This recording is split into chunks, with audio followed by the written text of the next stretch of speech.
રાધનપુરના ભાજપ શહેર પ્રમુખના પ્રયત્નથી રાધનપુર મંડીય ચોક મીરા દરવાજા વિસ્તારમાં સાફ સફાઈની કામગીરી શરૂ કરવામાં આવી।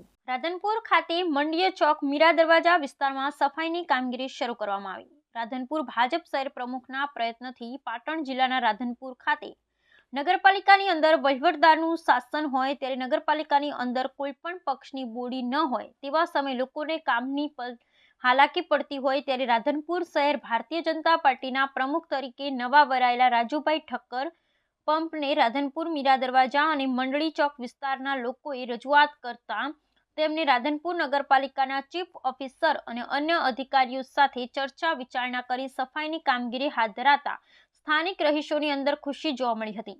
રાધનપુર શહેર ભારતીય જનતા પાર્ટીના નવા વરાયેલા શહેર પ્રમુખની કામગીરીથી લોકોની અંદર ખુશી જોવા મળી હતી। ભારતીય જનતા પાર્ટીનો ખૂબ ખૂબ આભાર માનું છું કે મારી ઉપર જે મને જવાબદારી આલી છે અને જે જવાબદારી હું નિષ્ઠાપૂર્વક નિભાઈશ અને એની શરૂઆત મેં આજથી જ કરી દીધેલી છે।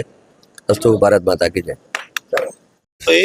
કાંચી આજ રોજ જે મંડી ચોકથી મીરા દરવાજા સુધીની જે સફાઈ અભિયાન અમારે જે ભારતીય જનતા પાર્ટીના પ્રમુખ રાધનપુર શહેરના પ્રમુખ અને એમના વતી અને એમના થ્રુ અમે જે કામગીરી હાથમાં લીધેલ છે એ અમારી કામગીરી ચાલુ જ છે અને શ્રેષ્ઠ અને કામગીરી ચાલુ રહેશે એવી હું ખાતરી આપું છું।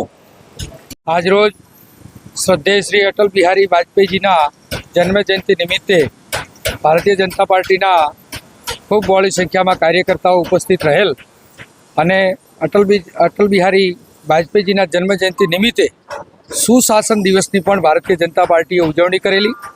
નવનિયુક્ત શહેર ભાજપ પ્રમુખ રાજુભાઈને પણ આવકારેલા અને આજે સુશાસન દિવસ નિમિત્તે ભાન બજારથી લઈ અને મીરા દરવાજા સુધીની સમગ્ર સફાઈ અભિયાનનો કાર્યક્રમ પણ ખૂબ સારી રીતે પૂર્ણ કરેલ છે।